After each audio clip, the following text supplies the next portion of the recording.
안녕하세요. 이재범 목사입니다. 12월 첫째 주 가정예배 오신 여러분들을 환영하고 축복합니다.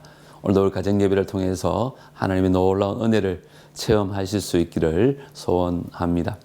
오늘은 누가복음 14장 25절로부터 35절 말씀 중심으로 십자가를 지고 따르라라는 제목으로 은혜를 나누고자 합니다. 우리 먼저 찬송가 191장 내가 매일 기쁘게 우리 함께 찬양하겠습니다.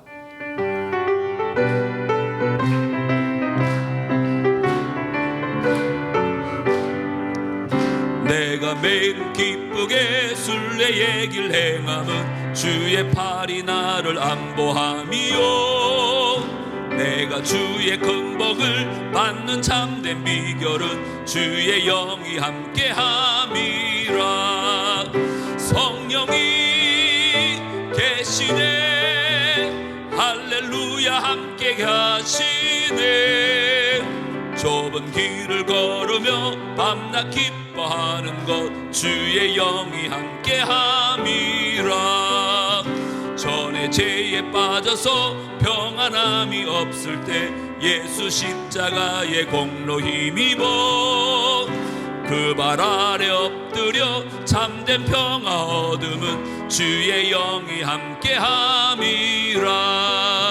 성령이 계시네 할렐루야 함께 하시네. 내가 걸으며 밤낮 기뻐하는 것 주의 영이 함께함이라. 나의 동행하시고 모든 염려 아시니 나는 숲의 새와 같이 기쁘다. 내가 기쁜 마음으로 주의 뜻을 행함은 주의 영이 함께함이라. 성령이 계시네 할렐루야 함께 하시네. 좁은 길을 걸으며 밤낮 기뻐하는 것 주의 영이 함께함이라. 세상 모든 욕망과 나의 모든 정욕은 십자가의 힘이 못을 박았네. 어두운 밤이 지나고 무거운 짐 벗으니 주의 영이 함께함이라. 성령이 계시네 할렐루야 함께 하시네. 좁은 길을 걸으며 밤낮 기뻐하는 것 주의 영이 함께함이라.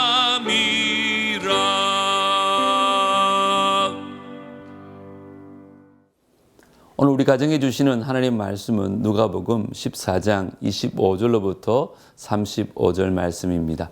우리 하나님 말씀을 다 함께 우리 한 목소리로 정성껏 읽겠습니다.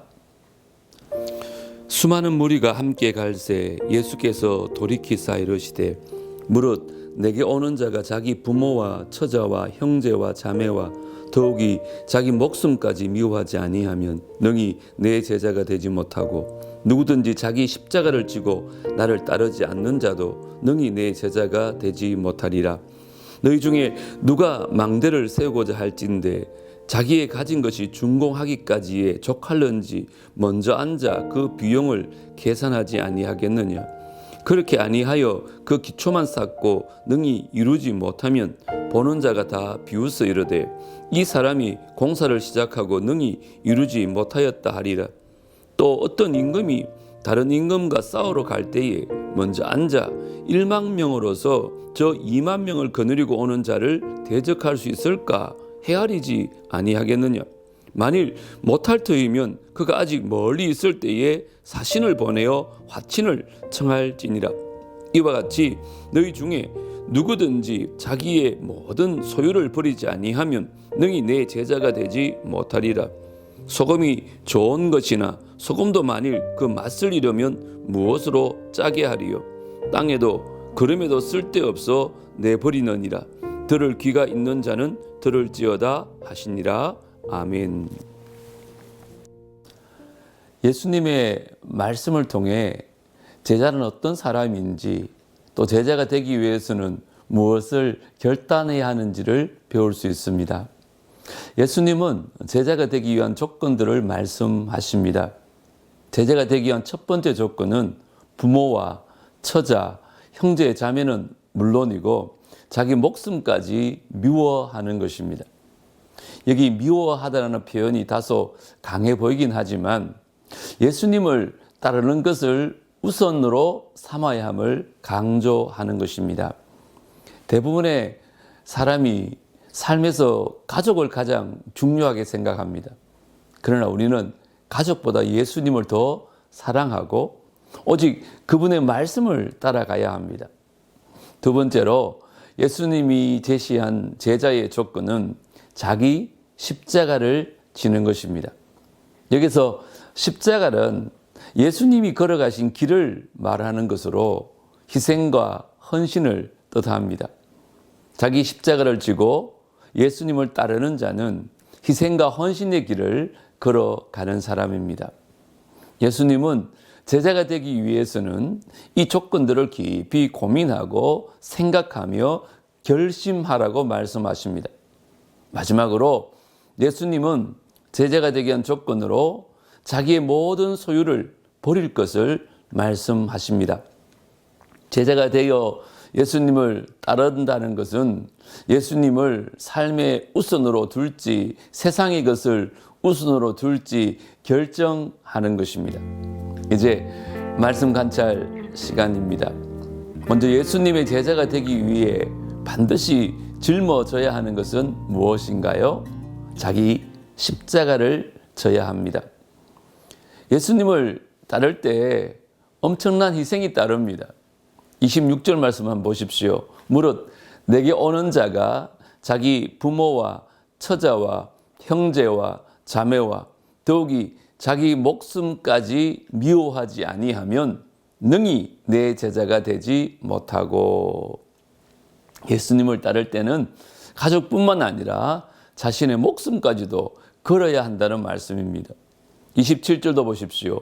누구든지 자기 십자가를 지고 나를 따르지 않는 자도 능히 내 제자가 되지 못하리라. 제자도의 첫 번째 원리는 전심입니다. 십자가를 진 사람은 다른 사람을 생각하지 않습니다. 십자가를 진 사람의 정체성은 명확해집니다. 세상 속에서 자신을 숨길 수가 없습니다. 제자란 스스로 십자가를 지고 세상과 명확하게 구분된 삶을 사는 사람이기 때문입니다. 이 생에 전부를 걸기 전까지는 제자가 아닙니다. 두 번째는요, 예수님이 망대 비유와 전쟁 비유를 말씀하신 이유는 무엇인가요? 우리 28절과 31절 말씀을 보시면 제자가 되려면 먼저 대가 지불을 계산해야 함을 알려주기 위함입니다. 예수님은 이 두 가지 비유를 통해서 제자도의 두 번째 원리인 대가 지불에 대해서 말씀합니다. 우리 먼저 28절 한번 보십시다. 너희 중에 누가 망대를 세우고자 할진대 자기의 가진 것이 준공하기까지에 족할런지 먼저 앉아 그 비용을 계산하지 아니하겠느냐. 건축할 때는 무턱대고 공사를 하는 것이 아니라 공사비를 면밀히 미리 계산하고 시작합니다. 31절도 보십시오. 또 어떤 임금이 다른 임금과 싸우러 갈 때에 먼저 앉아 1만 명으로서 저 2만 명을 거느리고 오는 자를 대적할 수 있을까 헤아리지 아니하겠느냐. 전쟁할 때는 먼저 전략과 전술 그리고 승리할 확률을 따져봅니다. 마찬가지로 제자가 되려면 큰 대가를 지불해야 하는데 그것을 먼저 계산해야 합니다. 그렇지 않으면 작은 어려움에도 제자의 길을 벗어나게 되어지는 것입니다. 이제 말씀 적용 시간입니다. 오늘도 주부에 나와 있는 이 두 가지 문제를 가지고 각자의 생각들을 나누는 시간을 가지려고 합니다. 먼저 나는 십자가를 지고 전심으로 예수님을 따르고 있는지 가족과 함께 나눠보시죠. 두 번째 나눔은 예수님의 제자로 살아가기 위해 포기한 것에 대해 가족과 나눠보시면 참 좋겠습니다. 이제 인도자와 함께 나눔을 하시고 대표자가 주보에 따라 마무리 기도하시고 주기도문으로 가정예배를 마치시면 되겠습니다. 오늘도 은혜로운 시간 되시기 바랍니다. 여러분 모두 사랑하고 축복합니다. 다음 주에 뵙겠습니다.